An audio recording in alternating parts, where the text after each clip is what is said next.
Good evening, everybody,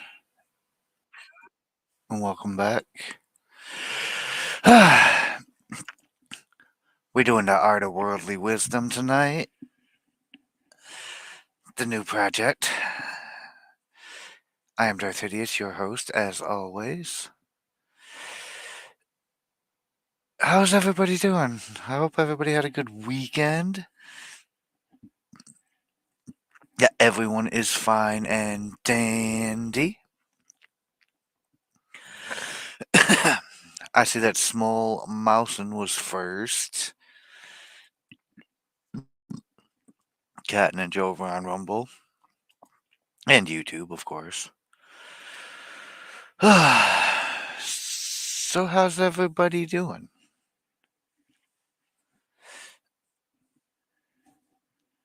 Seems to be this particular text is not drawing the type of crowd the last one did. Anybody noticing that the group's gotten smaller?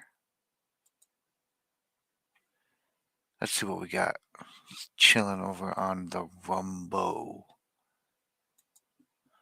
9 people. Very nice, very nice. A decent sized little gathering. We got 4 on YouTube, and shout out to the person watching on the Twitter, the one Twitter viewer ever. I mean, whoever my expert friend is.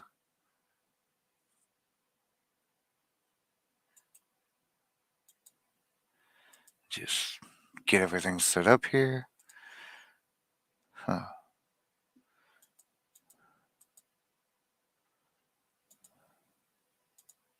So, last time we left off on this particular little project, we were, I believe, 25 of these things we got through. These maxims in the Art of Worldly Wisdom by Balthasar Gracian. Bijou. Hello, Bijou. How Bijou?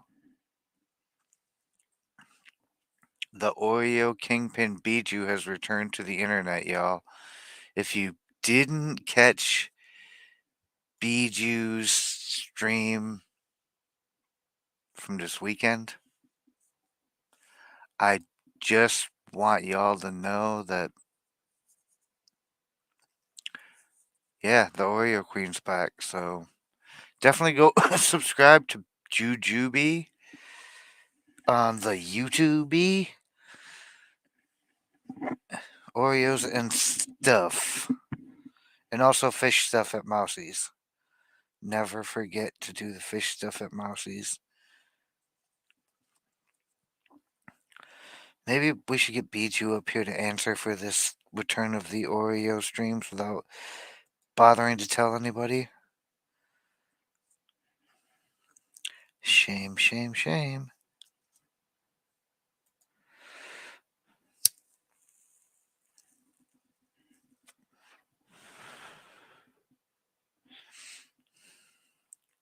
I don't even have the book brought up yet. What the hell is wrong with me? Hi, Michelle. Good to see you.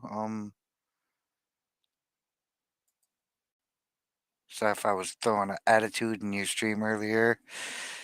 I realized I was kind of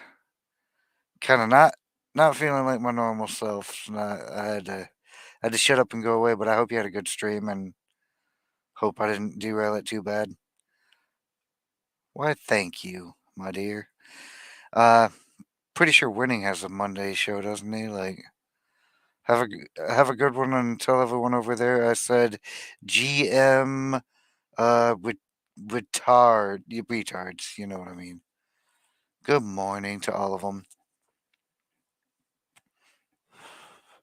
Welcome back. So anyway, where was I? Oh yeah, we got through 25 of these in the last 2 episodes. And I took a peek when I brought the book up, loaded it up to see what comes next. And I'm not gonna lie to y'all, I was a bit disappointed with the next of these things.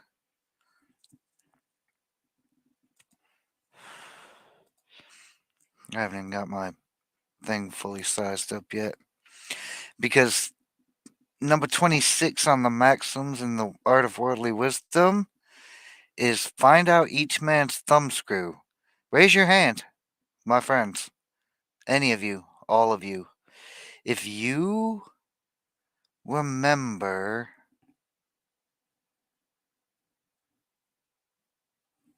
a law with a very similar title to this, I'm going to read it. "'Tis the art of setting their wills in action. It needs more skill than resolution. You must know where to get at anyone. Every volition has a special motive which varies according to taste. All men are idolaters, some of fame, others of self interest, most of pleasure. Well, that does not bode well for their life in Christ, though. The YouTube is having issues?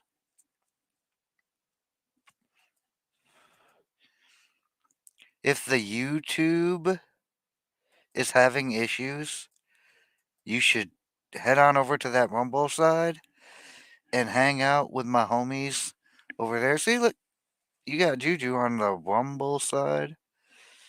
It's if YouTube is having the suck, maybe they're just like messing with me because I keep promoting their competition. Hey, look, Castro coming through with a Rumble endorsement and a YouTube icon next to his name. Are you lost, sir?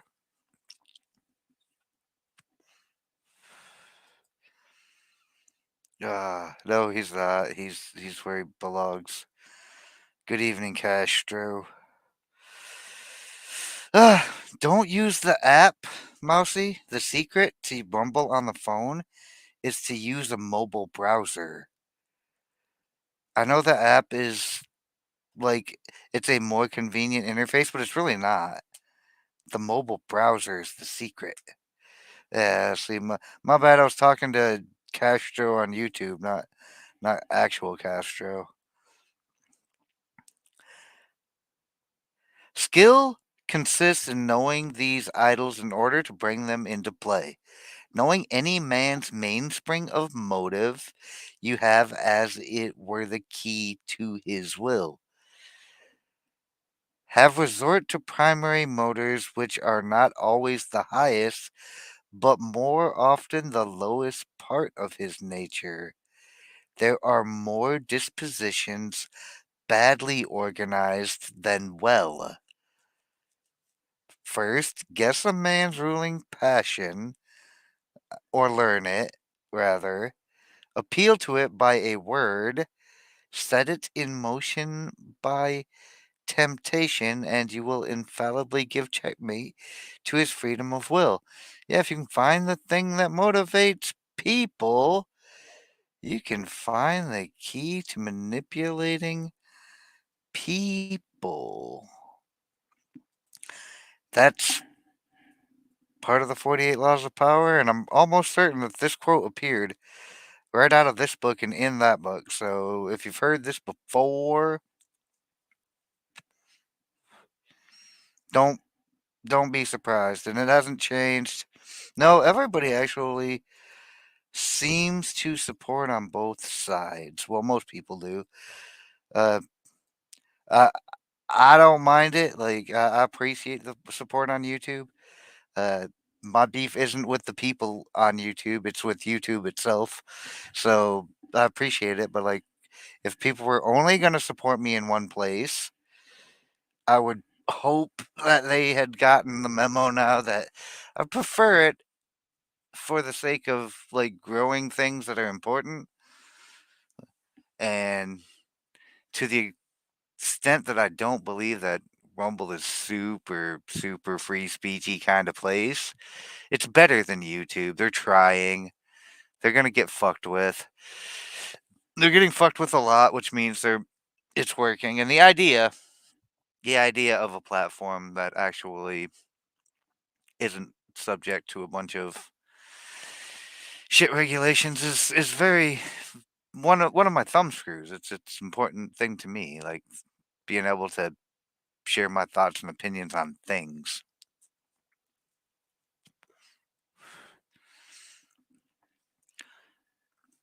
Calm down, Go Hagen. I know Go Hagen would rather support me on YouTube than on Rumble because he doesn't like Rumble. And I honestly, I don't blame him for that. Evening to you too, Go Hagen. Yeah. Even the guy who doesn't like Rumble knows how to use it optimally. So yeah, shout out to the 17. The Rumble lurkers are pretty freaking cool. Hit the follow button, guys. Or don't. It's free country. But the thumb screws, I literally did go over this topic in depth in the 48 Laws of Power series. The whole thing's up on YouTube and most of it's up on Rumble. I've been kind of slacking on getting the rest of it up on Rumble. I will do that though. They're getting better, Cohagen. You got to admit they are getting better. They are trying to make it both a user and creator and like advertiser friendly platform. So it's taking its time, but the changes are coming, and the changes that are coming are for the better for all of us. Like not just the creators, not just Rumble itself, but the users. If the users don't have a good time, then nobody's going to want to use the platform. But yeah, I mean, it's growing on me. Yeah, I used to be anti Team Rumble too, and now I'm definitely pro Team Rumble. Yeah.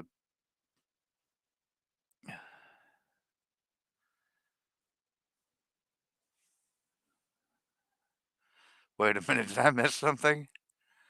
Oh, oh, no, that's not funny. That's not funny at all. I think all the platforms, yeah, but the competition and showing that there's a market for like not having a controlled, narrow Overton window of acceptable thought, forces the other platforms to go ahead and maybe restrict some of their hold. And you see this now with the Spotify deal, the new Joe Rogan deal that's going to be broad distribution instead of just Spotify exclusive. That is other platforms adapting to the changing interface of the market.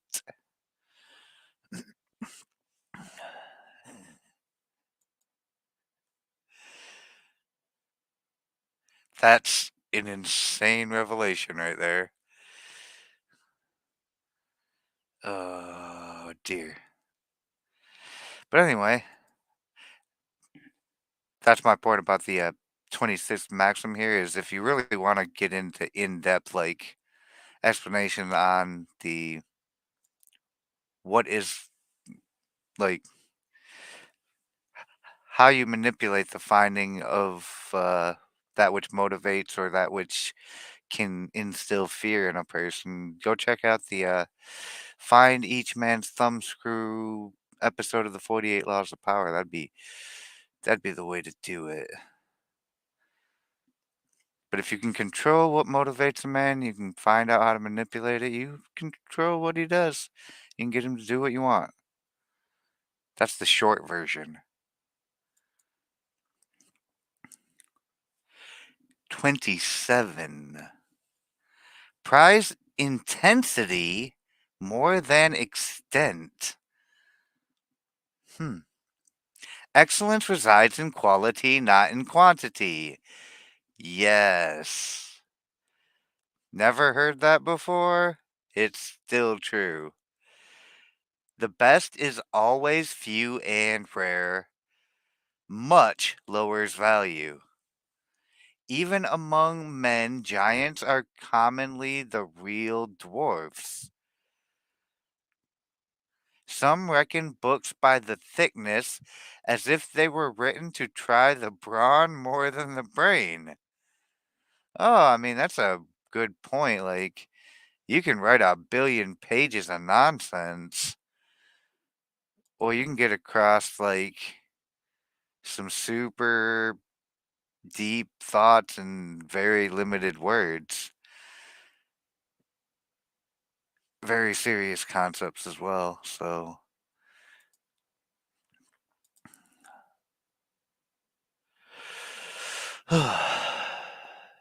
Extent alone never rises above mediocrity.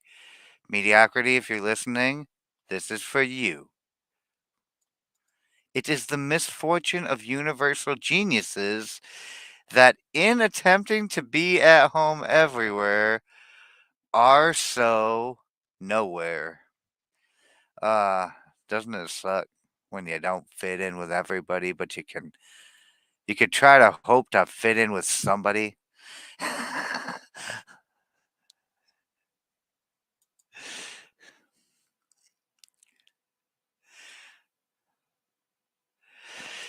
Intensity gives eminence and rises to the heroic in matters sublime.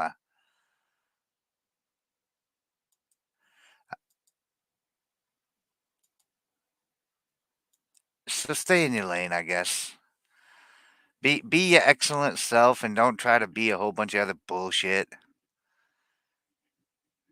Just just just stick to what you know. I fit in very few places and I am a-okay with it, but you're a small mouse. Small mouse and can hide anywhere. Oh, you fit in very few places. Punctuating that in my brain.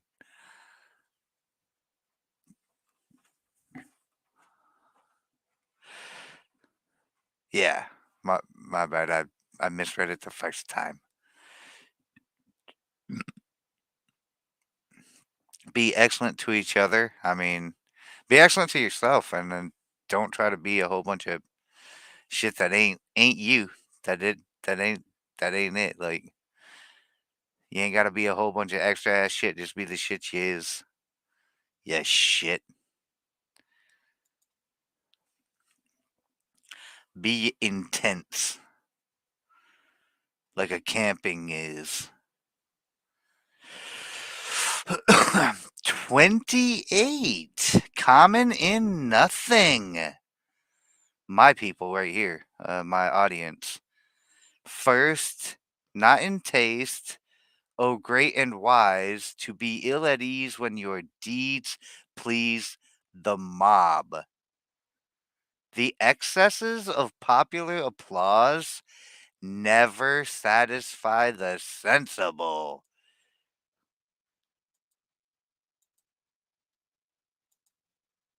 Never satisfy the sensible. The excesses of popular anything don't really satisfy me. That's why, like, when people ask me if I've noticed the whatever big trend in popular culture, it's like I've heard of it, but I don't care. It's it, it, reality TV is stupid to me. Like pretty much everything they put on programming is dumb to me. So it's like why would I seek to know about these things? And then you look at my circles, and my friends are all into a bunch of really weird niche shit. Like everybody has got their own weird little niche that they're into. And it's hard to care about any of that either because it's their niche shit, it's not mine. It's like, that's cool. I love that for you. I don't know what the hell you're talking about, though. It's just as weird. There are such chameleons of popularity that they find enjoyment not in the sweet savors of Apollo, but in the breath of the mob. Secondly, not in intelligence. Hmm. The mob, usually not associated with intelligence. Take no pleasure in the wonder of the mob, because there's no wonder in the mob, for ignorance never gets beyond wonder. Ding ding. While vulgar folly wonders, wisdom watches for the trick. Aha. And that's a lot of what pop culture is. It's just a trick to algorithmically program your brain to accept a lot of nonsensical bullshit. THC mints? Oh, wait, did I? Oh, dear. THC mints, and then we just missed the twins? I mean, cheers, y'all. You know what time it is.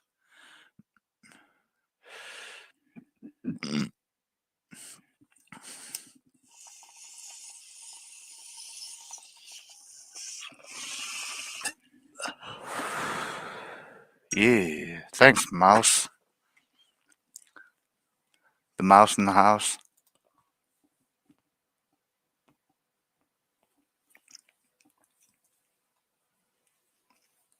I don't know. I feel like we've talked about this one many times. It's almost like I don't need to get into why, like,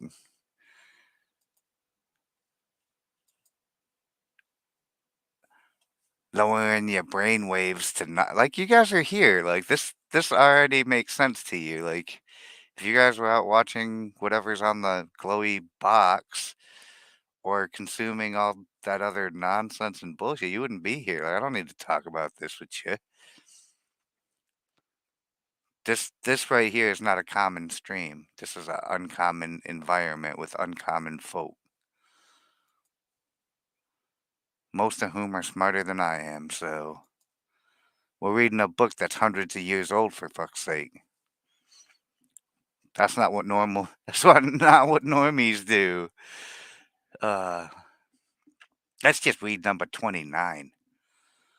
A man of rectitude. Oh, this sounds like anal.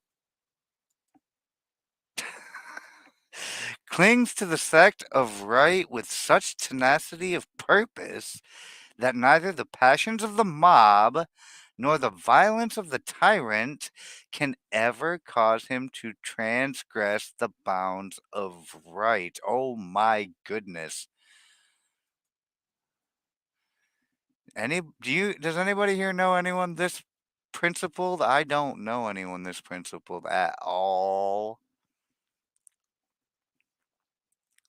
AFK still listening. Yeah, and the stuff in these books is still relevant hundreds of years later. Yeah, this was written in 1647. Small mouse. Uh,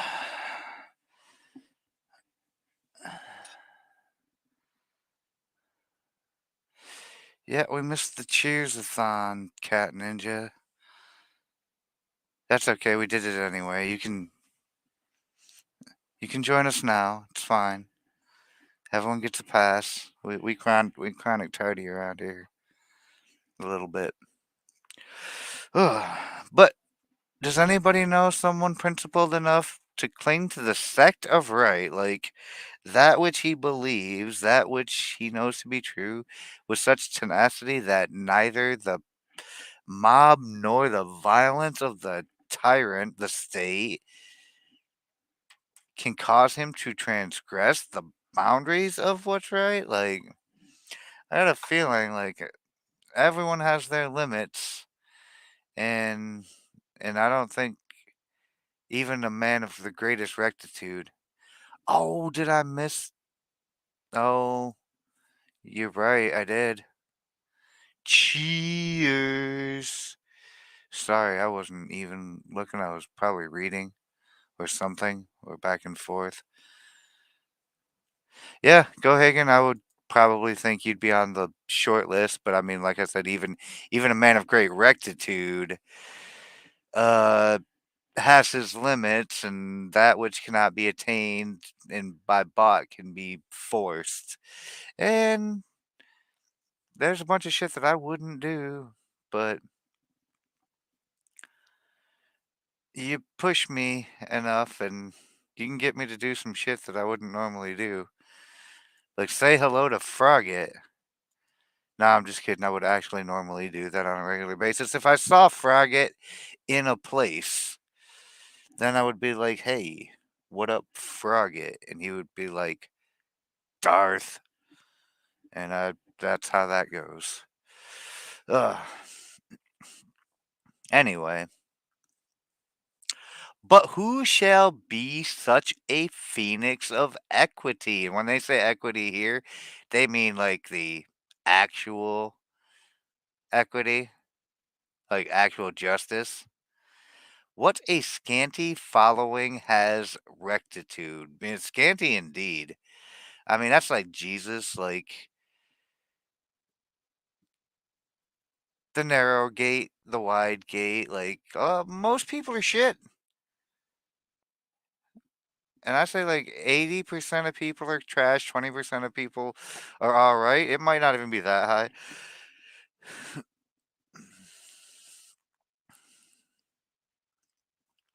Oh, you hidden a cheers wait in plain sight. Many praise it indeed, but for others, not for them, for themselves. Others follow it till danger threatens, then the false deny it, the politic conceal it. So the political types, for it cares not if it fights with friendship, power, or even self interest. Then comes the danger of desertion. Then astute men make plausible distinctions so as not to stand in the way of their superiors or of reasons of state. Yeah, this is the people, all the people, these fine men of moral and virtue that they have their principles, so they're not going to do the thing. Oh, there's Frogget and there's Texas Jen. Hello, Texas Jen on YouTube.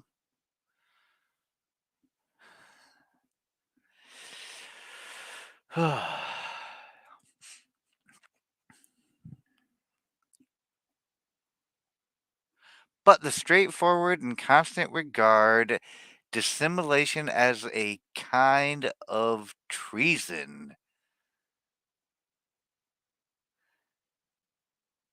and set more store on tenacity than on sagacity. And we have found out that hundreds of years ago they said sagacity, they meant pragmatism, reasonableness, discernment.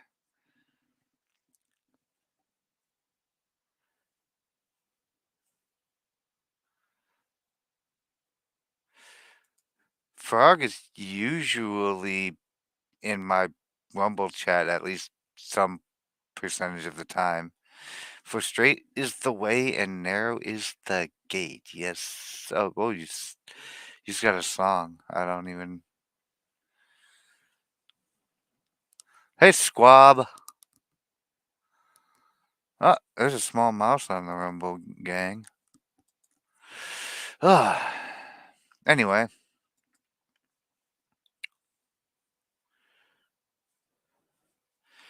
such are always to be found on the side of truth, and if they desert a party, They do not change from fickleness,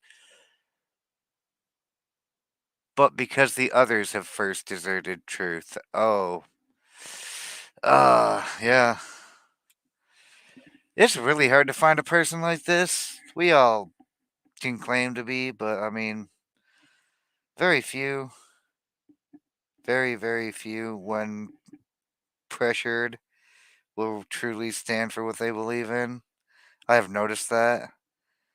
In fact, we couldn't even get 80% of the people to pass the biggest IQ test in the history of ever for whatever reason. So I, in general, don't have too uh super huge amount of hope for the average people, but as I've been more and more having to come to terms with and discussing the fact that this is all God's design, and well, 70% of the world had failed, but in my specific jurisdiction of the world, the United States, 81% is the number. I mean, I don't know how accurate those numbers and figures are. I mean, I was never polled whether or not I took the damn thing.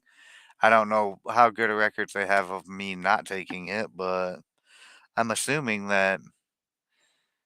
Oh yeah, like I said, it's 81% here that I know of. But like I said, I have no idea how accurate that shit is because, well, how you gonna know? It's an estimate, I'm sure, but it's probably pretty damn close. They gave out like huge numbers of doses anyway, at least one.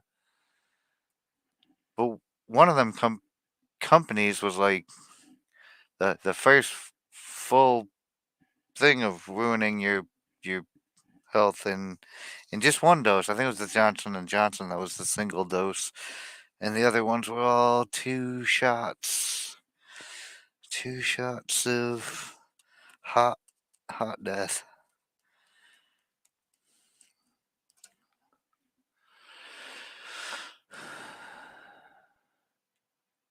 Yeah, uh, that's because if you weren't dumb enough to take the first one, you're not taking the second one. But a lot of people that were dumb enough to take the first one smartened up eventually. Like, gee, the adoption of it has dropped off like super dramatically. I think the only, I mean, based on fully vaccinated standards now, I think like only 30% of the population is fully vaccinated now, or 34%, I think, have have got up to date boosters and whatnot.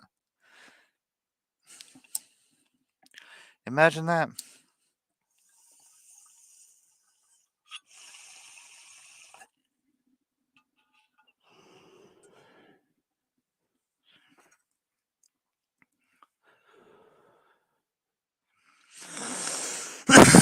Oh, that one got me. I mean, that's. I'm going by what they're reporting. I don't have the numbers. I can speculate, same as you can, but I think that's what I saw. Was like 41 or 34%.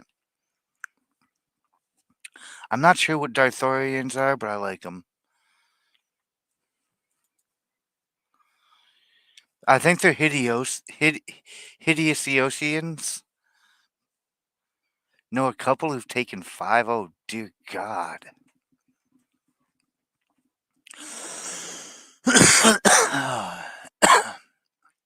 Here's a good one that everyone in this room could actually like understand and relate to.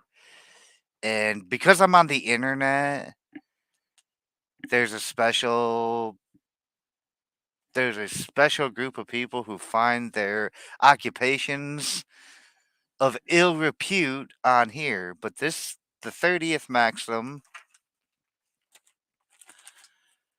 is have not to do with occupations of ill repute. This is my fine way of saying don't be a whore. So, with that said, don't be a whore. Still less with fads that bring more notoriety than repute. You don't want to get famous for doing some reputation lowering shit like being a dumbass TikTok influence prankster who goes around harassing people and then has his bodyguard save them when they try to whoop the crap out of the little bastard. Yup, y'all may have seen some of the videos I'm talking about, or someone on OnlyFans. There's really, I mean, that's a fad that can go away. Ugh. How many girls are gonna ruin their lives before that gets figured out? I wonder. I don't know. Ugh. There are many fanciful sects, and from all the prudent man has to flee. There are bizarre tastes that always take to their heart all that wise men repudiate. This is called debauchery, degeneracy, and hedonism. No, no, not only fins. That's different. That's fish. We broke Juju, y'all. We broke Jujubee. She has fallen asleep on the keyboard and is now typing. I'm not sure. It looks like random nonsense to me. They live in love with singularity. This may make them well known indeed, but more as objects of ridicule than of repute. A cautious man does not even make profession of his wisdom, still less of those matters that make their followers ridiculous.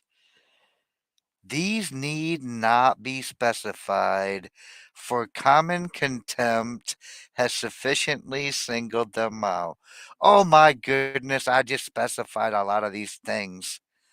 Uh, like a whore, or a scumbag, or the things that we generally disdain. Don't abuse children in any way, shape, or form. Things of that nature. The letter between T and U isn't where your Y key is broken? B Juju?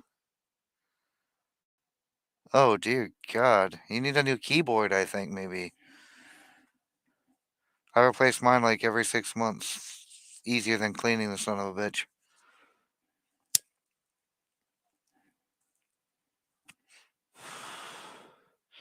Anyway, take care. Sorry that happened to you. B Juju is out, y'all.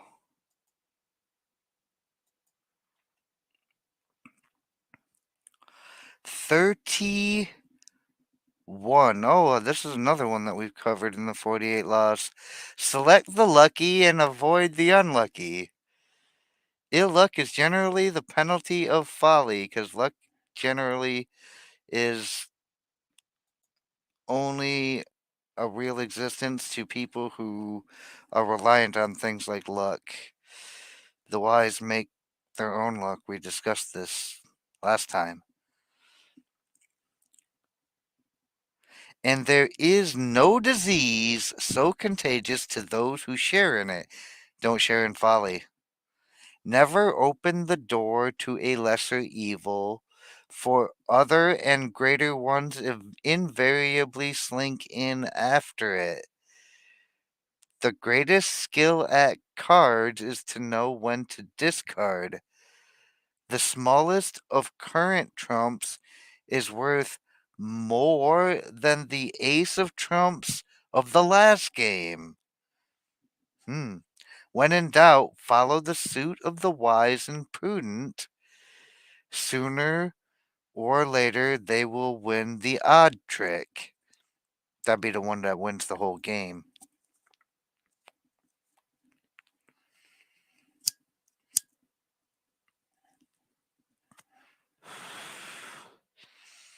And yeah, if there's something that's going to bring you ill fortune, avoid that. And if there's something that brings you good fortune, embrace it. That's a lot of words to say that. But this part right here about never opening the door to a lesser evil for other and greater ones invariably slink in after it. That's that. They call it the slippery slope. Some people call it like doing the gateway thing. Like,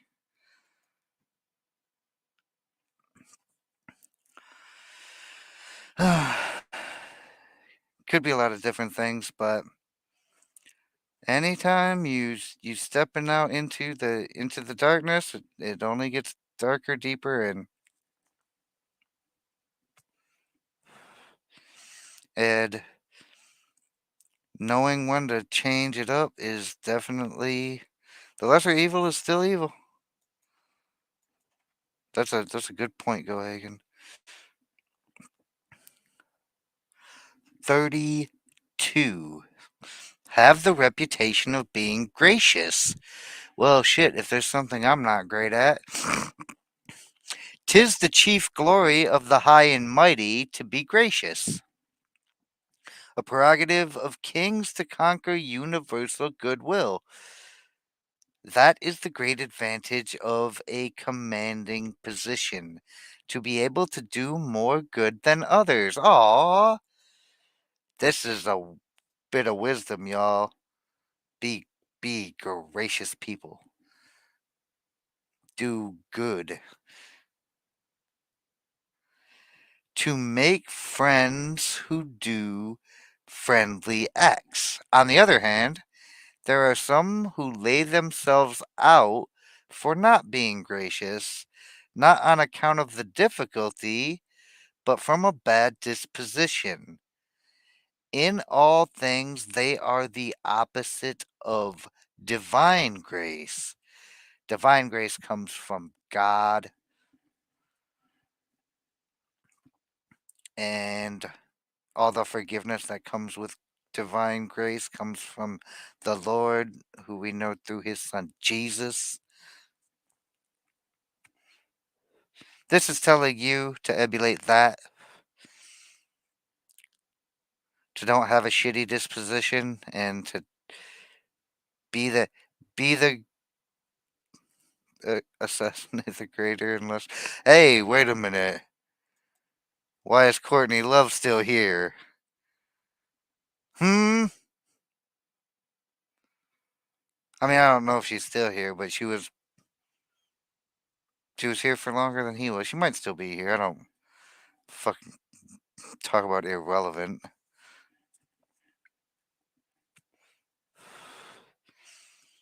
That's an inside joke, y'all. If you know, you know. Oh God, sounds like our punishment. I mean, she ain't irrelevant nothing, but that's another story.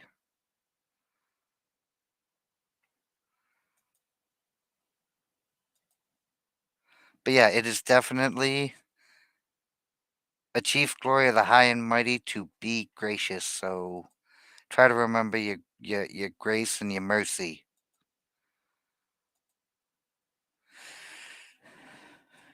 If you don't, I don't know. Oh God, she's old.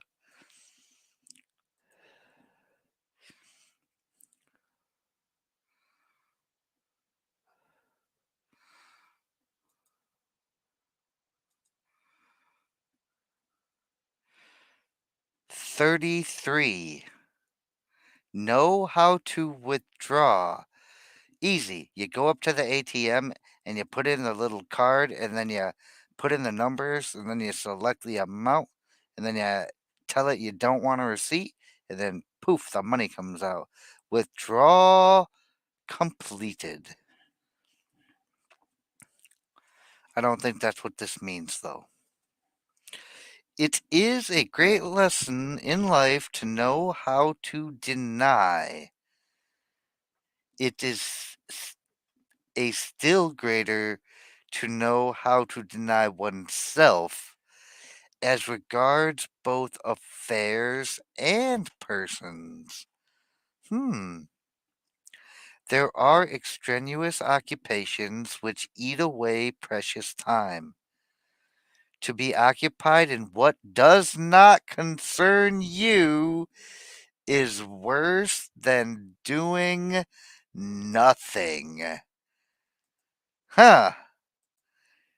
You can tell some people on the internet this shit.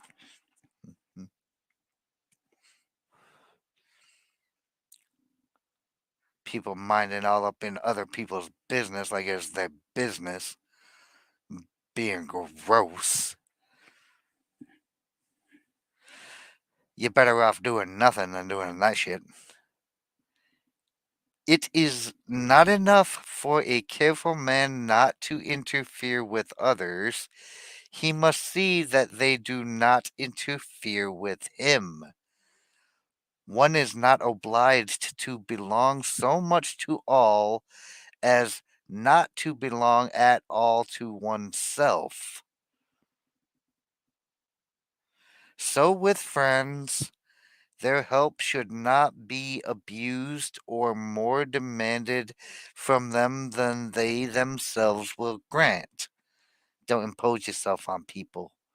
This is something I had to learn because there'll be some people that I would like to impose myself all over. I'm just saying. All excess is a failing, but above all, in personal intercourse. A wise moderation is the best preserve preserves the goodwill and esteem of all. Oh, a wise moderation in this best preserves the goodwill and esteem of all. For by this means that precious boon of courtesy is not gradually worn away. This is called the overstay in one's welcome effect. And sometimes shit hats be doing that. Sometimes you got to know when you're the one being the shit hat. Sometimes I be having this problem. This is definitely something that in my personal life I have at times struggled with. The older you get and the more you realize you really don't like people, the easier it gets to just like not bother with people. But if you definitely have someone whose company you enjoy, don't wear that out and always moderate your intercourse. Well said, Squabzilla,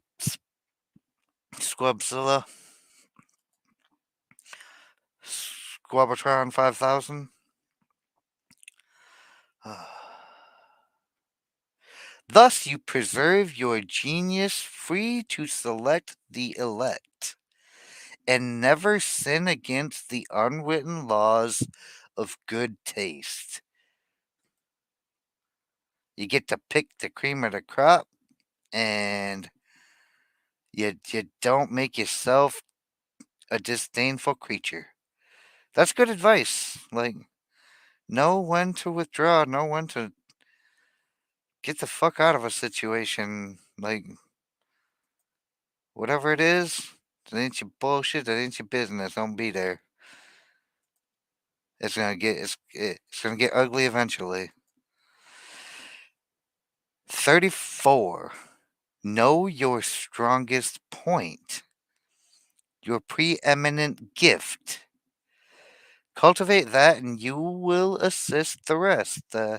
Work on your strengths, and the things that you're weaker at will get stronger with them. Know when to withdraw. See, this is the problem most people have is they way stay past that withdrawal point and end up in some other nonsense, and then they're like, "What the hell?" And it's like, well, you didn't you didn't get out of that when the getting was good. Everyone would have excelled in something if he had known his strong point. Ah, that's. I had never really thought about that. Like, imagine how many people that go through their life never, like, flexing their talents, never testing themselves to figure out what they're good at, what makes them tick. Notice in what quality you surpass and take charge of that. In some judgment excels, in others valor. Most do violence to their natural aptitude and thus attain superiority in nothing. Time disillusions us too late of what first flattered the passions. Ah, there is a lot of wisdom in the art of worldly wisdom. And it's not even all worldly. Some of it is talking about like divine grace. That's not very worldly at all. That's a bit more holy than the worldly wisdom, but there's a lot of useful wisdom of the world in that as well, in the divine.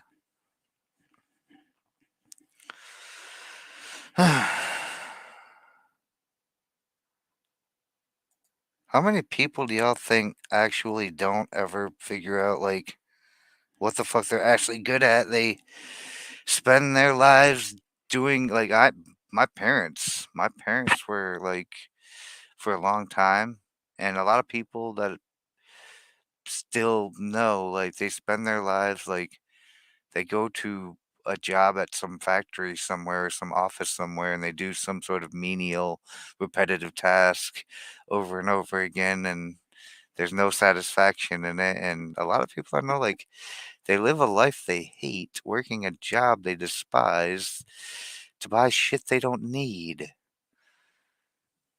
And it's because I don't think a lot of people they're more worried about providing than they are about living. If you spend your whole life trying to stay alive, like, what kind of life is that? And if you think you need all this shit in your life that you don't need, you're gonna spend your time chasing all of that. Like, learn what makes you tick and build on that. Turn that into something. That's the way. A lot of wisdom in this. I mean, I feel like a lot of true wisdom, timeless. Probably find it in books much older than this. Very similar concepts, anyway. I know that a lot of the concepts that were relevant in this came out in the book from that's its contemporary work, the last one we did, the 48 Laws. So 35. Think over things most over the important. So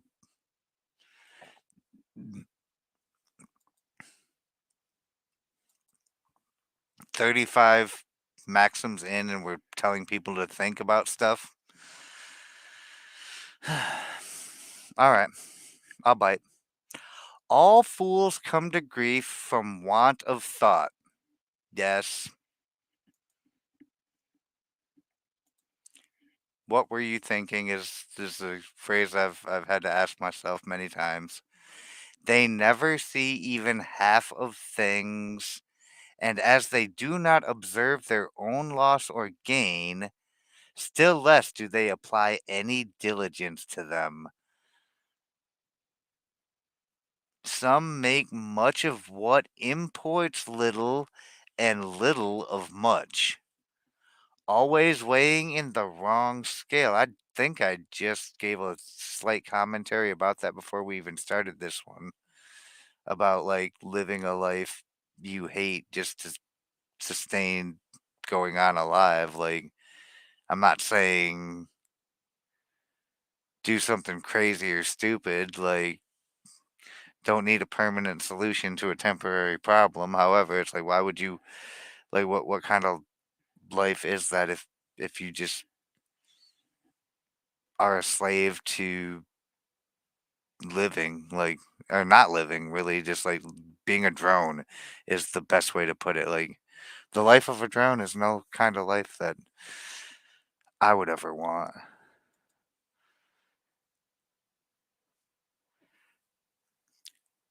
Many never lose their common sense because they have none to lose. There are matters which should be observed with the closest attention of the mind, and thenceforth kept in its lowest depths.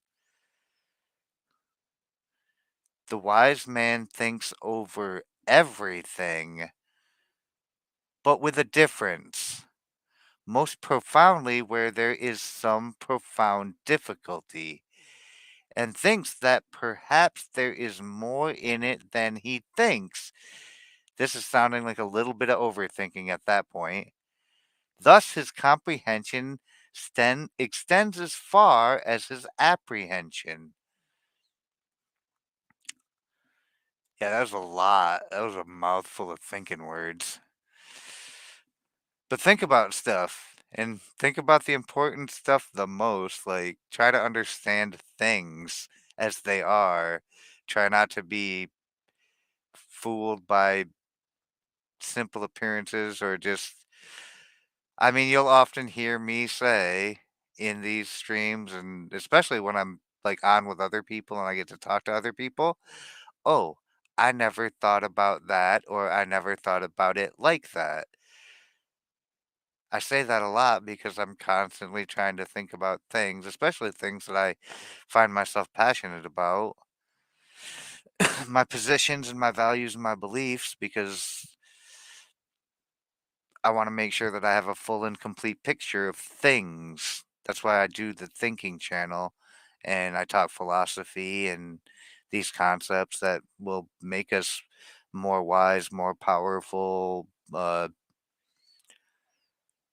I mean, they're just good concepts for being an overall improved human, I think. Even if you don't put all of this into practice, just knowing the nature of it will add some sort of value at some point, hopefully. And if not, there's still a lot of good jokes going on in here, especially in my chat. Oh no, did my StreamYard chat die? Like,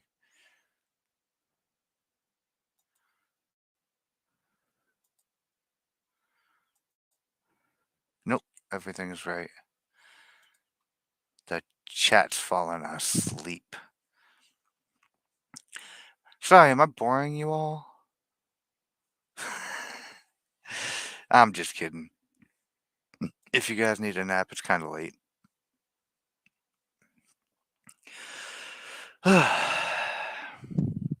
36. In acting or refraining, weigh your luck. More depends on that than on noticing your temperament. If he is a fool who at 40 applies to hypocrites for health, still more is he one who then first applies to Seneca for wisdom. It is a great piece of skill to know how to guide your luck even while waiting for it. For something is to be done with it by waiting so as to use it at the proper moment, since it has periods and offers opportunities, though one cannot calculate its path. Its steps are so irregular. When you find fortune favorable, Stride boldly forward. It's called striking while the iron is hot. In the yeah, Hippocrates, yeah, the Hippocratic oath. Not hypocrites, Hippocrates. Hippocrates? I'm not Greek. The Romans are where most of my knowledge lies. I Greek history, Greek philosophy is not my strongest suit, but I know who that is because Seneca's the wisdom, and the the Hippocrates is the Greek guy with the medicine. That's where the at first do no harm that the oath came from, based on that.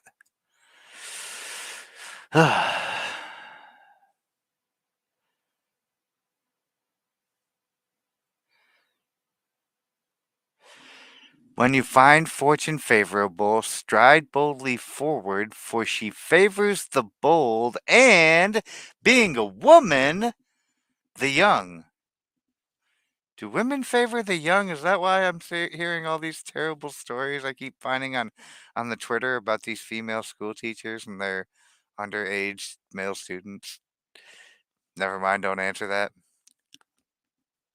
The world is sleeping in the dark that the church just can't fight because it's asleep in the light. Quick jog around worldly wisdom before bed.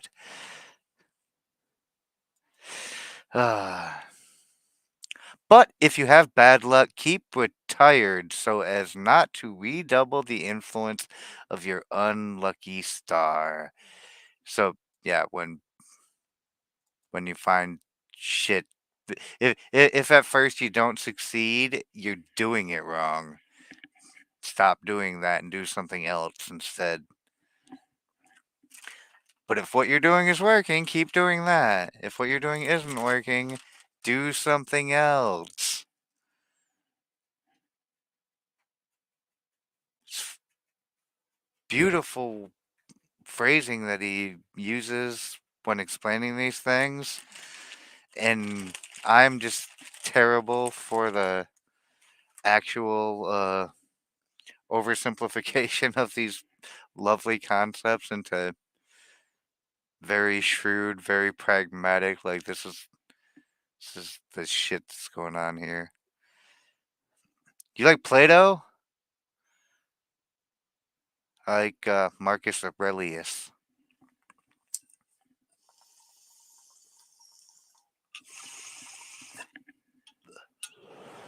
What's up, Apocryphal?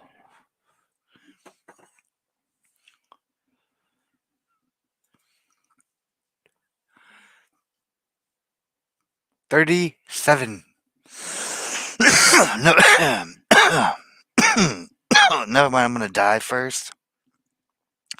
Keep a store of sarcasms and know how to use them. Everybody loves a funny, witty person, and you get double points if you're a woman and you can do the funny, witty sarcasm because women aren't supposed to be funny. It's a rule, but some of them do anyway. They don't listen to the fucking rules. So I concur with this without even reading it. I'm sure he's going to give us a wonderful like explanation as to why this is a thing, but just keep a store of sarcasms because you're going to need them these days, probably more than ever. This is the point of greatest tact in human intercourse. Such sarcasms are often thrown out to test men's moods, and by their means one often obtains the most subtle and penetrating touchstone of the heart. Other sarcasms are malicious, insolent, poisoned by envy, or envenomed by passion. Unexpected flashes which destroy at once all favor and esteem. Struck by the slightest word of this kind, Many fall away from the closest intimacy with superiors or inferiors, which could not be the slightest shaken by a whole conspiracy of popular insinuations or private malevolence. So be careful, you slights, guys, because you might just slight someone right out of your circle with the envenomed sarcasm, the malicious, insolent shit. Sup, Baki, my guy? Welcome. Good to see you.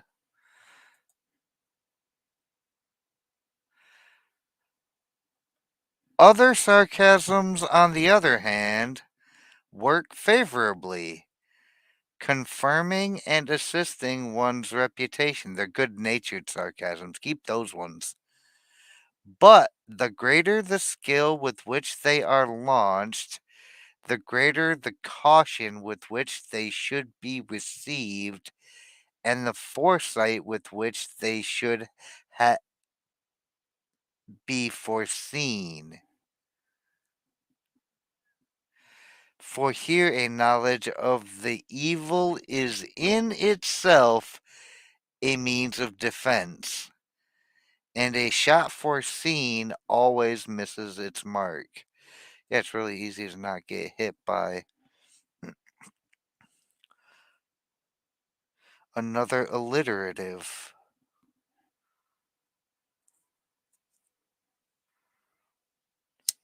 Yeah, Gracian's a huge fan of the alliteratives too.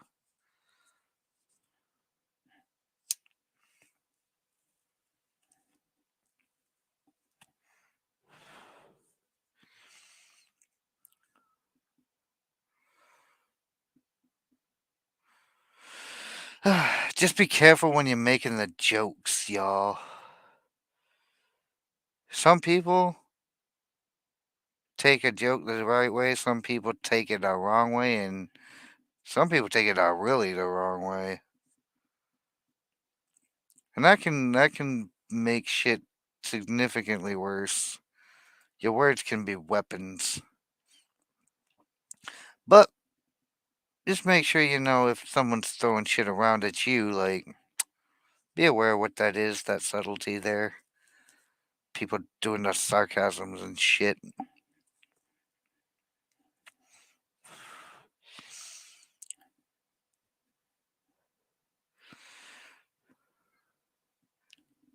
Because a knowledge of the evil in itself is a means of defense. If you know that that shit is intended that way, it's whatever, you know. This is just jokes in chat can come across wrong very easily. I mean, that's not wrong. Jokes in general can come along very i- improper. Just in general, they can come across wrong. Uh, bleh, words, hard. Tone and tone means a lot, but I mean, there's always underlying factors with everything. So just be careful when you're out there cracking jokes, especially with unknown audiences and with those who are extremely close. Technically, an alliterative is with consonants, not vowels, but squabs are full of grace. Always remember to be gracious.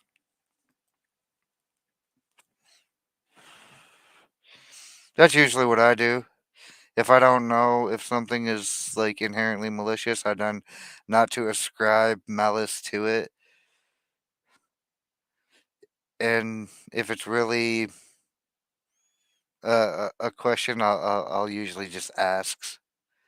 I usually just ask like, what you mean by that? Can I get some clarification on that subject? That's usually where you get to the heart of the matter. But yeah, if it doesn't seem to be, then it usually isn't. 38. Leave your luck while winning. You got no one to walk away. All the best players do it. A fine retreat is as good as a gallant attack. Bring your exploits under cover when there are enough, or even when there are many of them. Luck long lasting was ever suspicious. Interrupted seems safer, and is even sweeter to the taste for a little infusion of bittersweet that they're coming to an end. The higher the heap of luck, the greater the risk of a slip, and down comes all. Fortune pays you sometimes for the intensity of her favors by the shortness of their duration. She soon tires of carrying anyone long on her shoulders.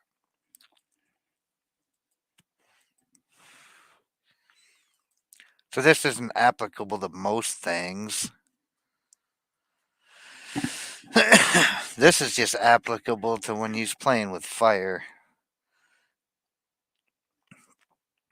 If you're grinding something out and you're not playing any games that are based inherently on luck or good fortune or doing any type of politicking, this is not going to be applicable. But when you're playing dangerous games, be sure not to just press your luck in those situations too damn often, because that's when shit can go bad. And if you push your luck too hard, it can go really fucking bad. Uh, hey, you get out of my window. I don't need any squabs in your window.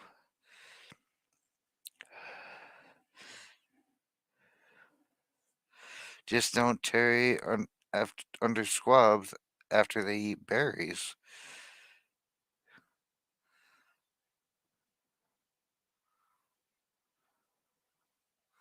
Yeah, don't push your luck is correct, Bijou. You don't push your luck either, my dear.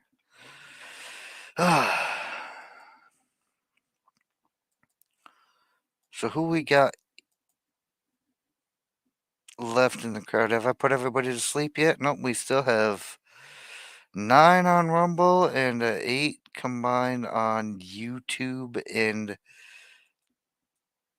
X. Well, now it's 8 and 7. So not everybody's fallen asleep just yet, but we're getting there.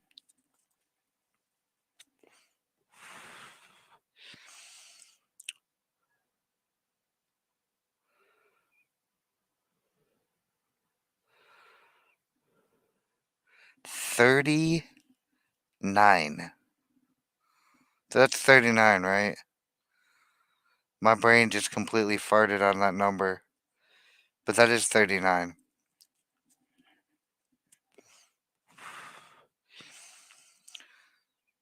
Recognize when things are ripe and then enjoy them. Ah, the fruits of your labor.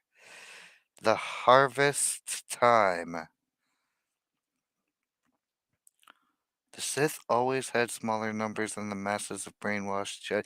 That's not true. I mean, canonically, that is true.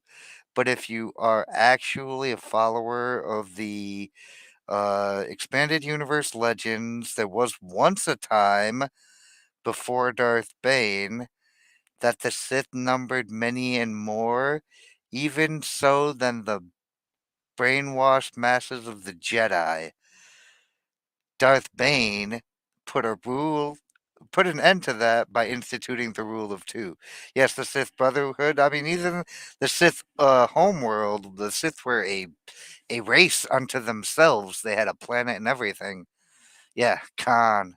So you are familiar with the Dynasty of Evil, then? All right, never mind. I don't need to like get into the whole damn. But there was once a time, and that's how the Sith grew much more powerful than the Jedi was by purging all the weakness from their order and embracing nothing but excelling strength. Anywho, the works of nature all reach a certain point of maturity. Up to that, they improve. After that, they degenerate. Few works of art reach such a point that they cannot be improved. It is an especial privilege of good taste to enjoy everything at its ripest. Not all can do this, nor do all who can know this. There is a ripening point too for fruits of intellect. It is well to know this both for their value in use and for their value in exchange. Ah, the secrets that we hold until we've benefited enough from them, and then we can benefit more by sharing these secrets and these techniques with others. Yeah, I did the head count as a precursor to the heads up, Cat Ninja. I actually did notice the clock this time. But thank you for reminding me again, because I my mind does not only tend to wander, sometimes it leaves completely. But this is an interesting concept about the fruits of intellect. Oh, well, that's a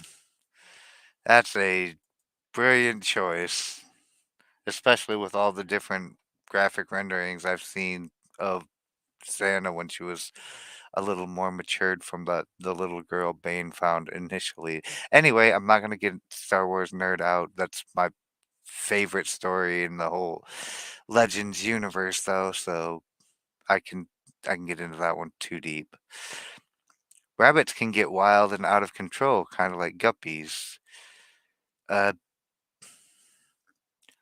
she's having THC mints though, and we've seen the small mouse and get out of wild and out of control too.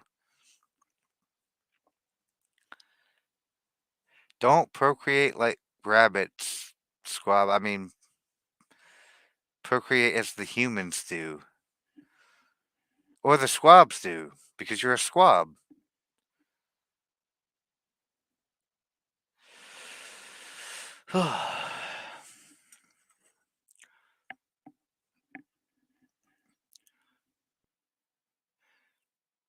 Just like having a good reefer plant. You got to know when your buds are at their peak, and then you cut that plant down and you begin the processing. And then you can enjoy it at its finest. Speaking of which, cheers.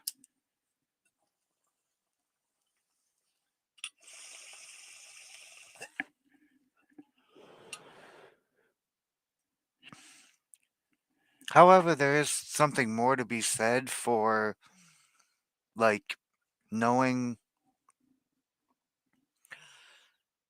how to allow everything to mature to its point of ripeness before you reap the benefits of it. So that's another concept entirely.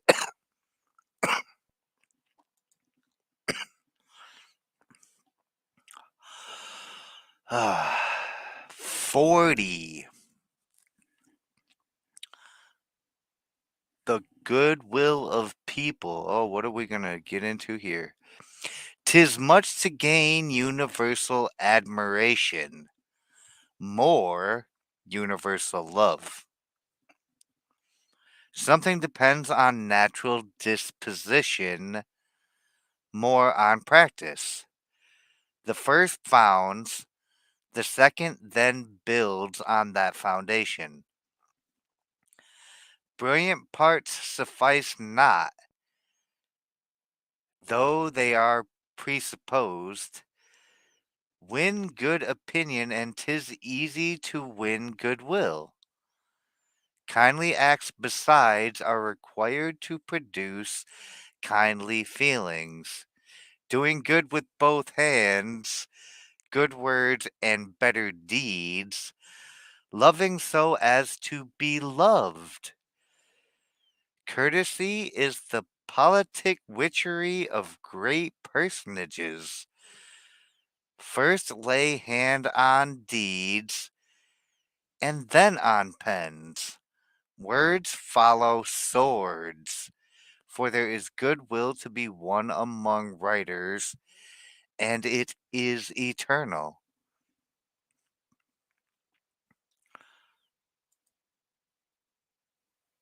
Don't be an asshole. Yeah, Puffer doesn't come here anymore. Puffer has not been here in a very long time. Puffer may be one of those people that has been unsubscribed from my channel or may have unsubscribed from my channel anyway. I don't actually recall, but it's been a very long time. I see her around other places. Say hello.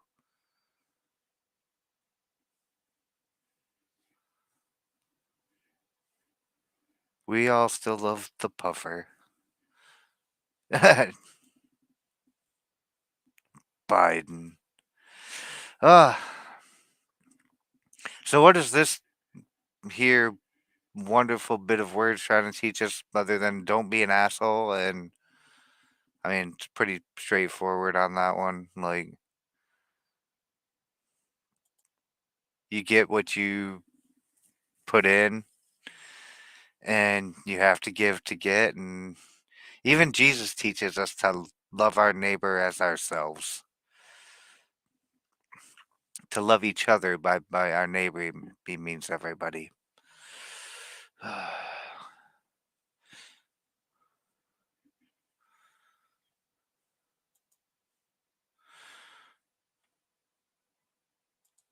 It's a lot easier said than done.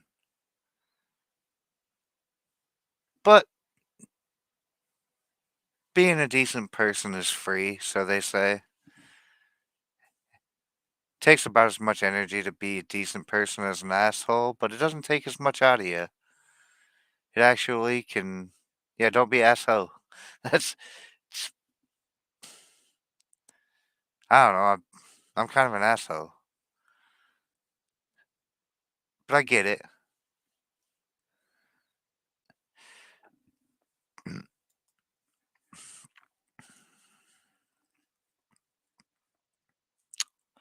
41. Never exaggerate. It is an important object of attention not to talk in superlatives, so as neither to offend against truth nor to give a mean idea of one's understanding. Exaggeration is a prodigy prodigality of the judgment which shows the narrowness of one's knowledge or one's taste. Praise arouses lively curiosity, begets desire, and if afterwards the value does not correspond to the price, as generally happens, expectation revolts against the deception and revenges itself by underestimating the thing recommended and the person recommending. A prudent man goes more cautiously to work and prefers to err by omission than commission. Extraordinary things are rare. Therefore, moderate ordinary valuation. Exaggeration is a branch of lying, and you lose by it the credit of good taste, which is much, and of good sense, which is more. Hmm.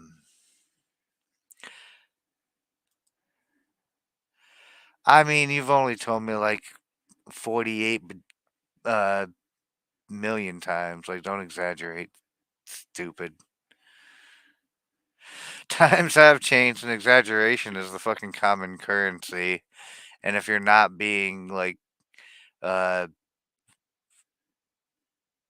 ridiculously overselling everything, then nobody's paying attention. You have to be what's the word I'm looking for? Salacious in your fucking sales pitches of bullshit these days. Because nobody has any good sense or good taste anymore. See what happens? We got away from this. We got away from not exaggerating shit. Now we have to exaggerate everything and make everything seem like it's the end of the fucking world, when in reality, it's just to keep you in a state of constant panic. And if you're dumb enough to fall for it, you're probably not here listening to me right now. You're probably glued to the shiny box or something, waiting for the officials and the experts to tell you what to think. I mean, when they say avoid exaggerating in this scenario, Cat Ninja, uh, they don't intend it as like in a joking manner. Like if you were to say you had a used car and say maybe it's got 300,000 miles on it and it's a giant piece of shit and you know it, maybe you don't try to tell people that it's like new and one owner and when instead you just try to tell them like be realistic about the price of it and then try to tell them as little about what's wrong with it as possible. Just be like, yeah, it's kind of old. It's been around for a while and it's been very dependable for its lifetime. Like, you just you give them a description that isn't overselling some bullshit and that with like anything that you're doing in a serious manner. Like this, I don't think applies to anything that's like comedy or good humor. This is being serious. Like exaggeration, like when they say that, oh, the cold, the common cold is the most dangerous thing ever, and we all need to shut down economies and force everybody to become part of a medical experiment, like because everyone's gonna die if you don't. That kind of exaggeration.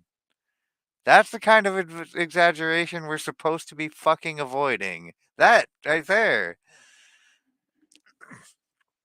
I mean, that's like exaggeration on the highest level.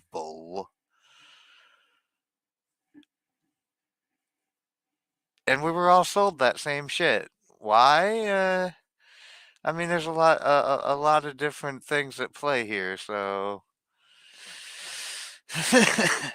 definitely not to fortify an election with mail-in voting. That could never have been it.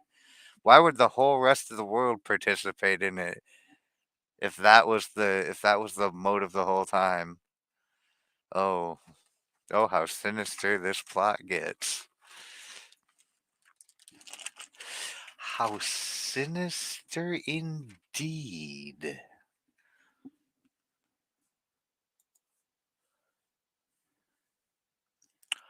42. Born to command. It is a secret force of superiority, not to have to get on by artful trickery, but by an inborn power of rule. All submit to it without knowing why, recognizing the secret vigor of co-natural authority. Such magisterial spirits are kings by merit and lions by any privilege. This sounds really cool if you happen to be this person. For everybody who isn't this person, and this person is not common, this is a rare person that they're talking about, this is fucking useless to you. Most people are the sheep and not the lions by innate privilege. By the esteem which they inspire, they hold the hearts and minds of the rest. And if their other qualities permit, such men are born to be the prime motors of the state. They perform more by a gesture than others by a long harangue. And guess what? The people who are born, these people, they know it. They're aware of this. They are very self aware and cognizant of this nature of themselves. They didn't need you to tell them, and the rest of the world can see them too. In fact, nothing about this little bit of knowledge about the people who are actually born to command needed to be said. It's just nature. Like, people who have got that alpha effect, they truly do exude it, and everyone else picks up on it.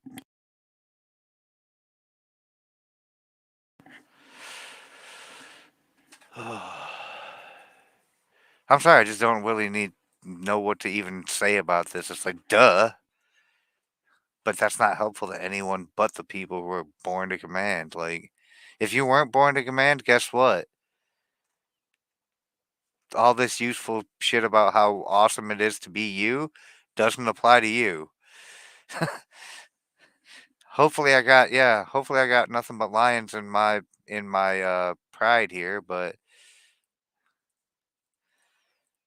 sup, Sig?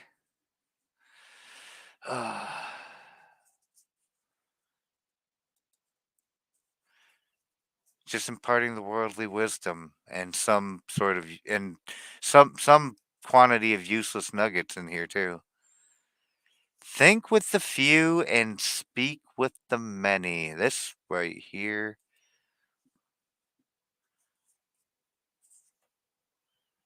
Actually ill advised these days. Think with the few and don't speak to the many. Like, try not to impart too much wisdom on the many all at once. If you're going to speak to the many, dumb it down a lot.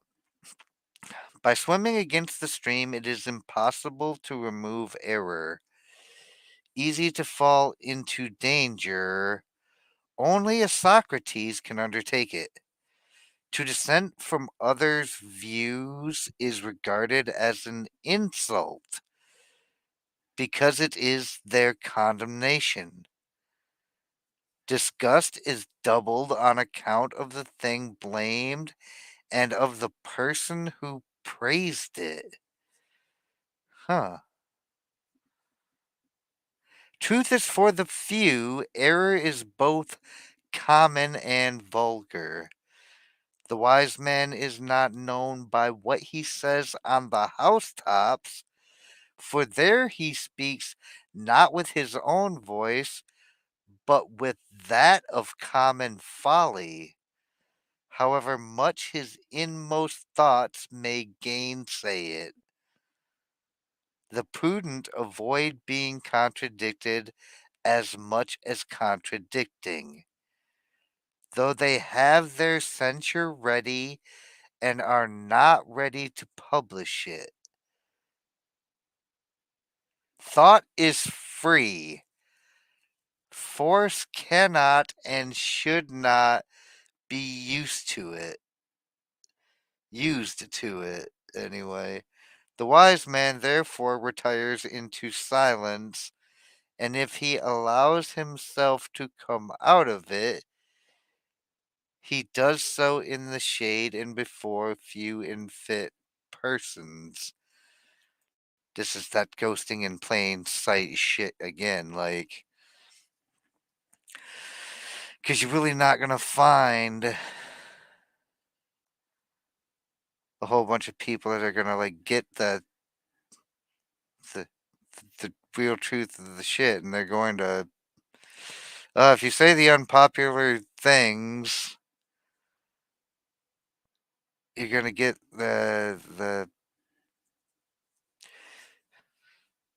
it's as it is in the law. Believe what you like, but act as others do. Ghosting in plain sight, because Uh, the truth is fit for few. So when you talk to everybody else, you just talk to them as the normies, as they talk to each other, because you speak not with your own voice, but that of the common folly. Guard yourself against the persecution of the stupid.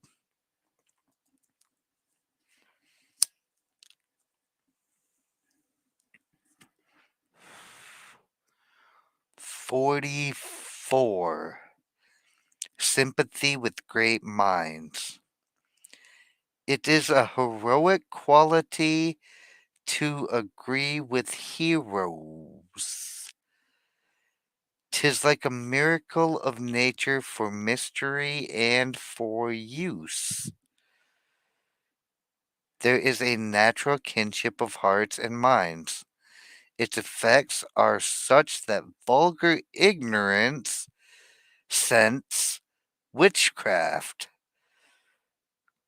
Esteem established, goodwill follows, like magic, which at times reaches affection. It persuades without words and obtains without earning. This sympathy is sometimes active, sometimes passive, both alike felicific. That seems like it's based in cat language. The more so, the more sublime. This is another one of these words. I need to start bringing up the damn dictionary so I can look this shit up on the side. Because felicific, if I were just to give a hypothesis on a word I've never seen before, means like aloof like a cat. 'Tis a great art to recognize, to distinguish, and to utilize this gift. No amount of energy suffices without that favor of nature. And we all have the people who our minds sympathize with.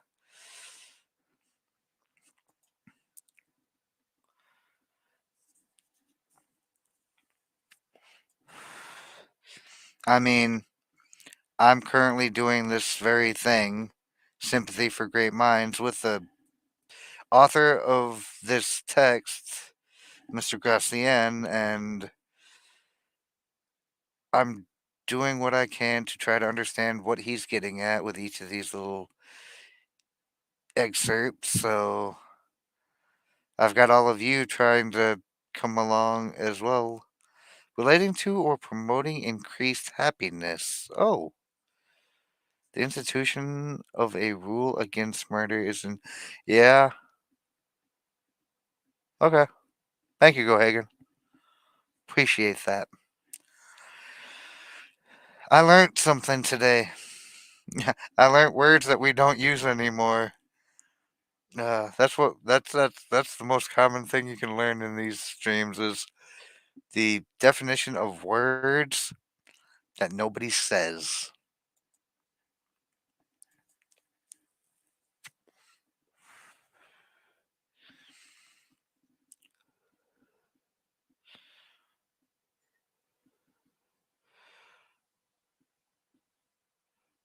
45? Small Mousen's number.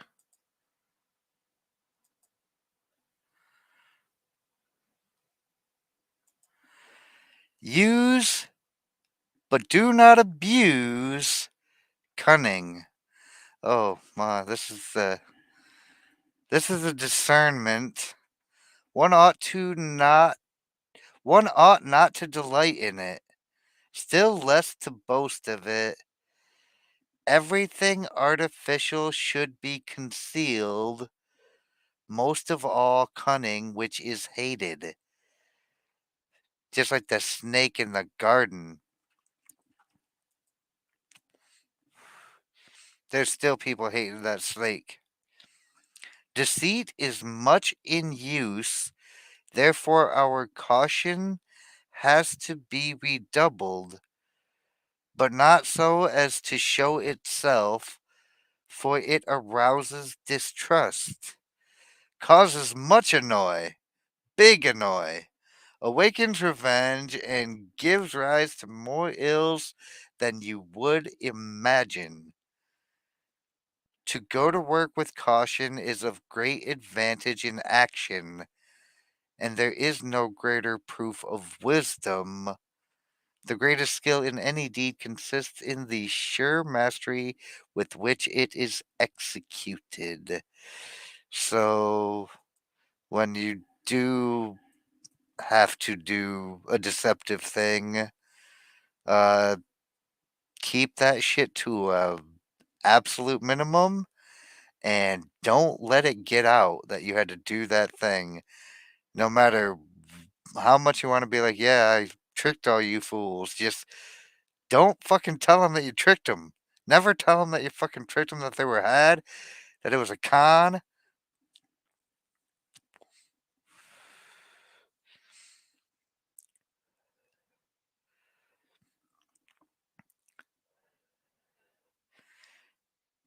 Delicately pleasing, pretty, or cute? No, I don't think that's what cunning is. We're not going to go with that definition at all. We'll go with that first bit about giving to artful subtlety and deceptiveness. That's there's nothing cute about this type of cunning. That's why you should not abuse it. And you should also not abuse cute pets either, but that's different. That's a different story. Just don't do it. But yeah, I mean, you don't want to be caught deceiving people because that's not good. It gives rise to all the ills more than you could imagine. So if you have to go to work doing the deception, keep that shit on the low. It's good advice. 46. Master your antipathies. We often allow ourselves to take dislikes, and that before we know anything of a person.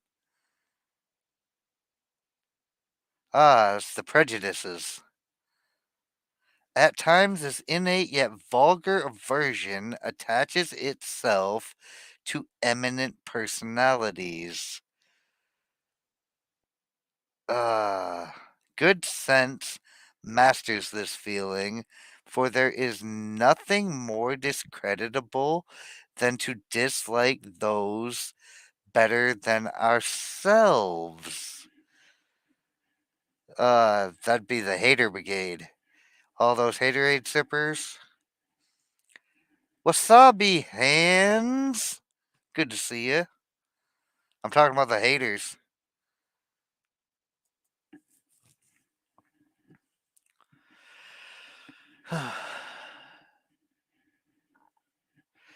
As sympathy with great men ennoble us, so dislike to them degrades us.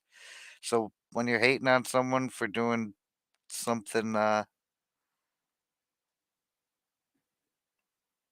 I wasn't talking about you this time. Yeah, it's the prejudices and the.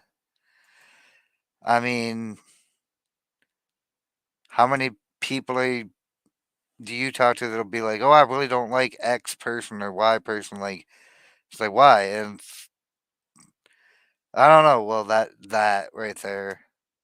If you're gonna have a extreme dislike, aversion, or repugnance to something, at least know what it is, know why it is.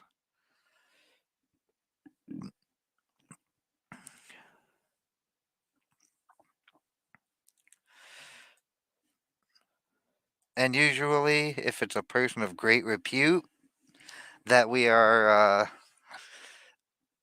having our antipathies to, then maybe it's a us problem. Maybe we jealous.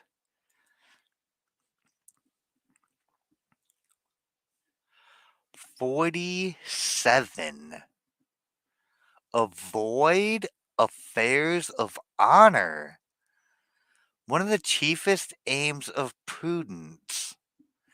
In men of great ability, the extremes are kept far asunder, so that there is a long distance between them, and they always keep in the middle of their caution, so that they take time to break through it. It is easier to avoid such affairs than to come well out of them. They test our judgment. It is better to avoid them than to conquer in them. One affair of honor leads to another and may lead to an affair of dishonor. There are men so constituted by nature or by nation that they easily enter upon such obligations. But for him that walks by the light of reason, such a matter requires long thinking over. There is more valor needed not to take up the affair than to conquer in it. When there is one fool ready for the occasion, one may excuse oneself from being the second. Ugh.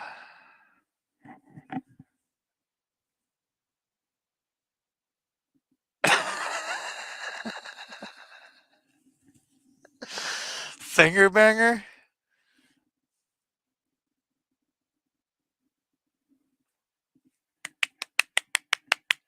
I I did not see that coming. Okay. Valor is the love of goats. Yes, do not engage in goat love. Nothing good can come of it. But this here little nugget of wisdom broken all the way down is, I mean, a lot of what is affairs of honor can be broken down into what is affairs of foolish pride in many cases. So be careful what you get yourselves into, especially because at this point in time, affairs of honor were usually matters worth fighting to the death over. Not so much anymore, so it's not such a big deal. Most people don't have honor to begin with, so you're very rarely going to find yourself engaged in uh, a matter of honor. Like nowadays, we would call it like white knighting and like to, to, it all usually involves putting your nose in business that don't concern you. So avoid that shit at all costs. If you're a reasonable person, or at least if you're gonna get involved in some shit that isn't like a direct threat to you, you really think about it and know what you're up to and up for. Oh my goodness. I am looking up and I'm seeing Rumble Chat and you guys are fucking the best. Uh for all of that, I guess I smoke again because shout out to my Rumble Chat who is having a blast tonight. They're having a Monday fun day going on.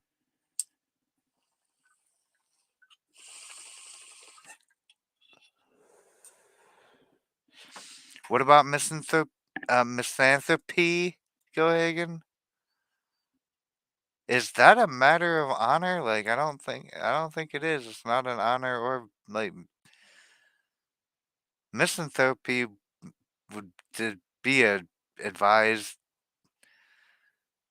position to just take as a general situation. Like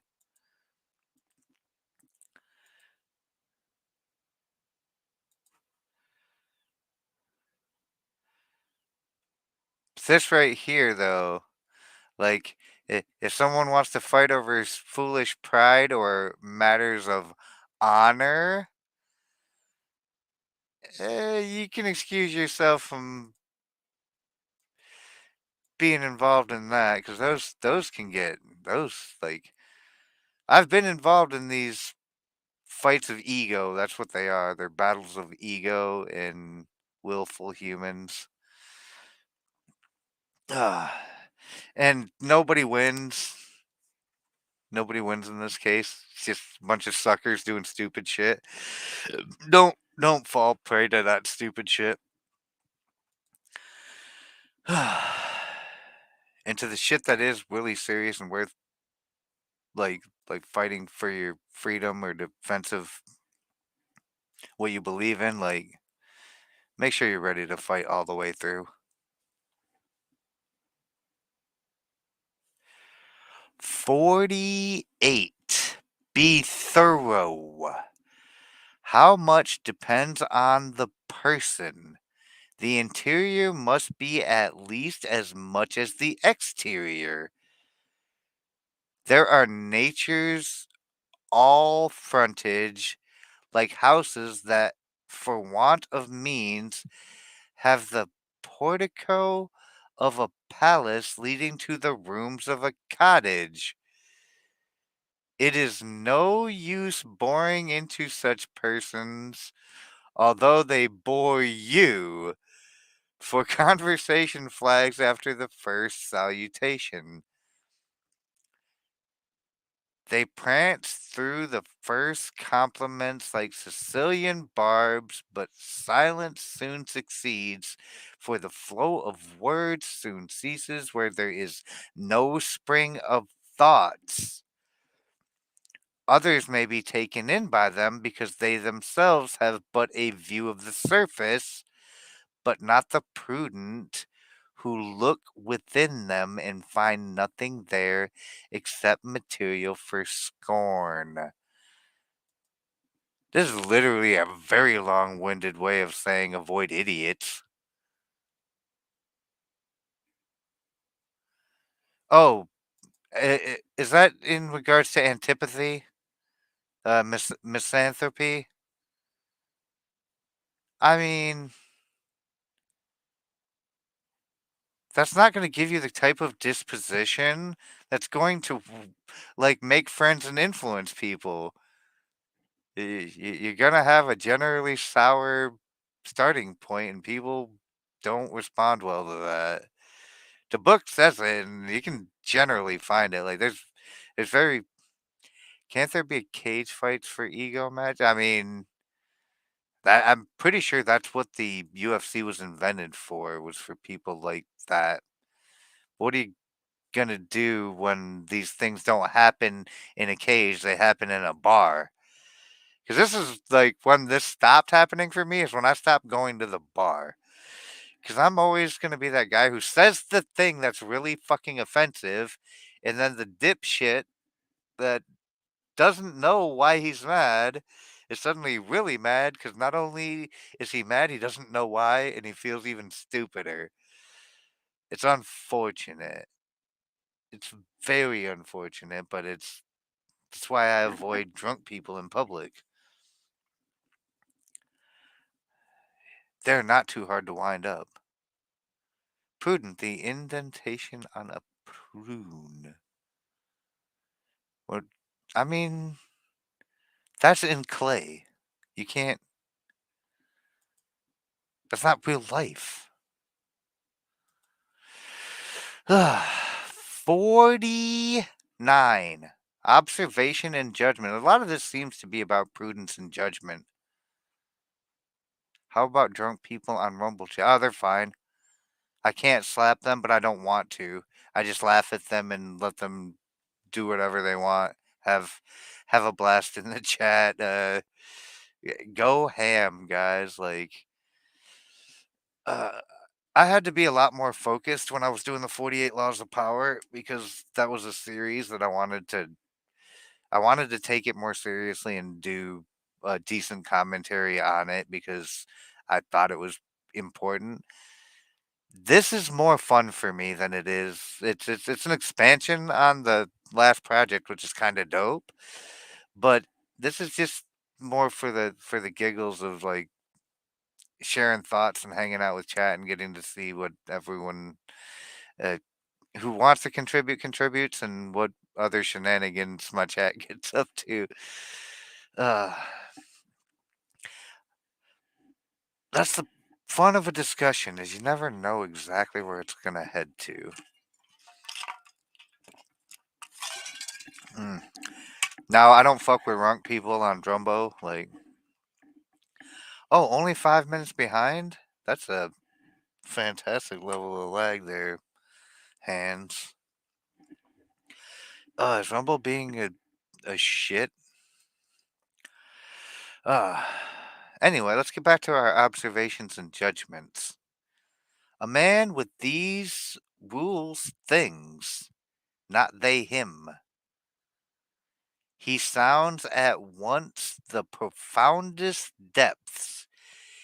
He is a phrenologist by means of physiognomy, bleh, physiognomy. Oh, fuck this word. Uh, can I get a pronunciation check?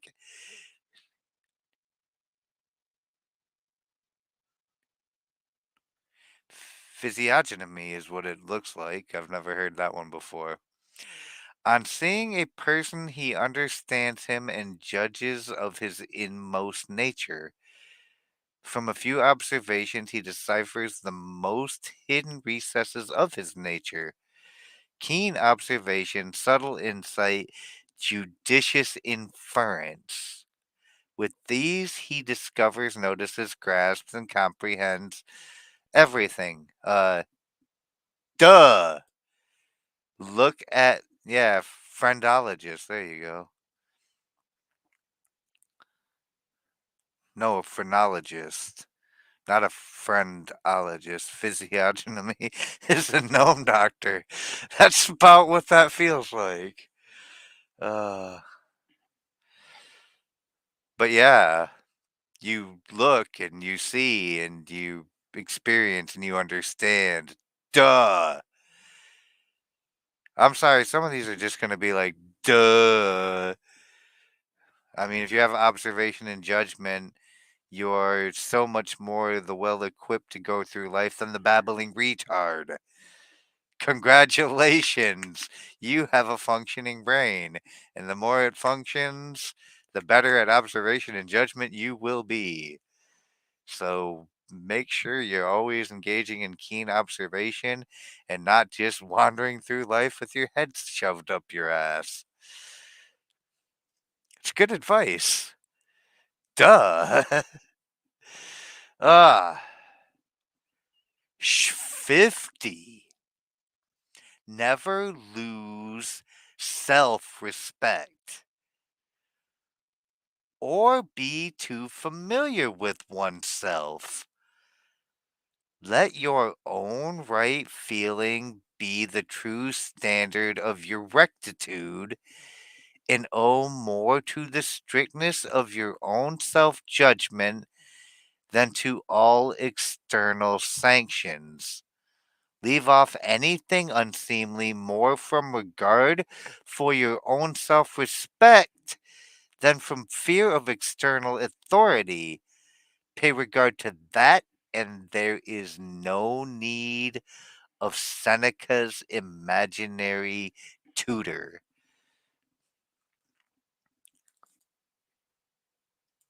Don't be too hard on yourself. Physiognomy. Yeah, I mean, that looks about what I was at. A person's facial features or expression. Oh, so like face reading. It's picking up on the facial expressions.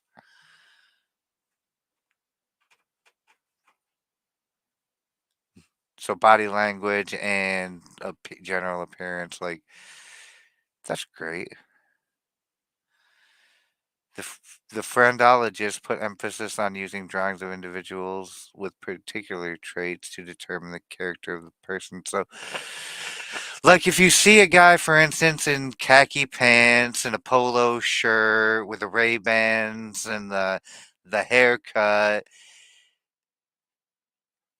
it is not unwise to infer, oh look, that's a Fed.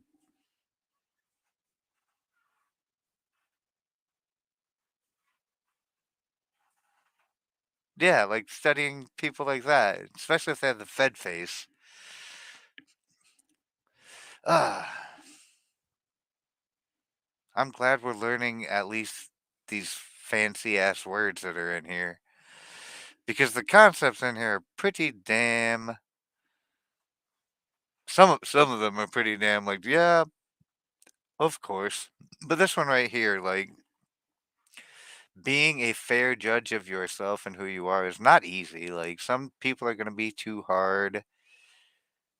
Uh, Imaginary tutor equals wife of Henry VIII who produced a male heir. Uh, that's an imaginary two-door with a D, not tutor, like two-door. Uh,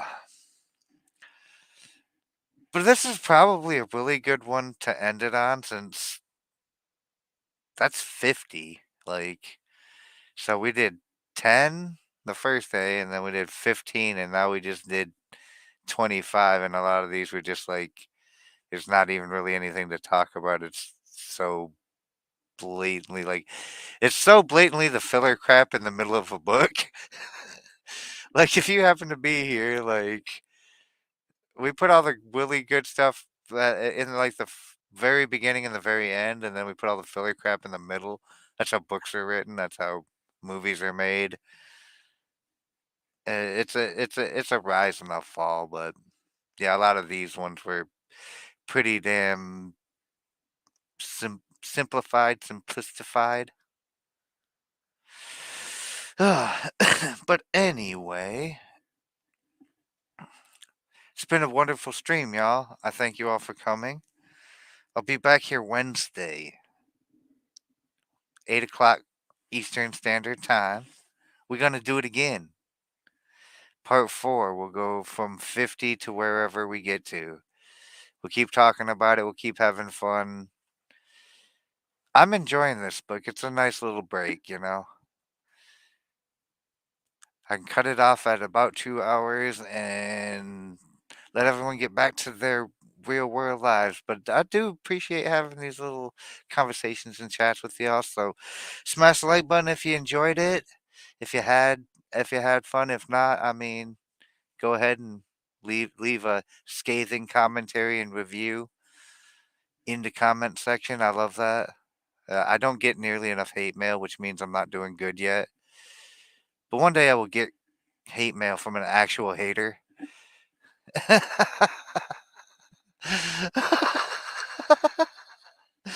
uh, oh my goodness. That's excellent. All right, guys. So I will catch you all back here Wednesday and see you in the wastelands if I see you in the wastelands. Uh, until then, you know, it is getting the crazy out there. Seatbelts and sidearms. Stay strapped or get clapped, but also remember that God's got this, so you don't really need to worry about shit. Just chill out, relax, take a white pill, and understand that the world's always been a crazy place. It'll be fine. Just relax. I'll catch y'all next time. Hideous.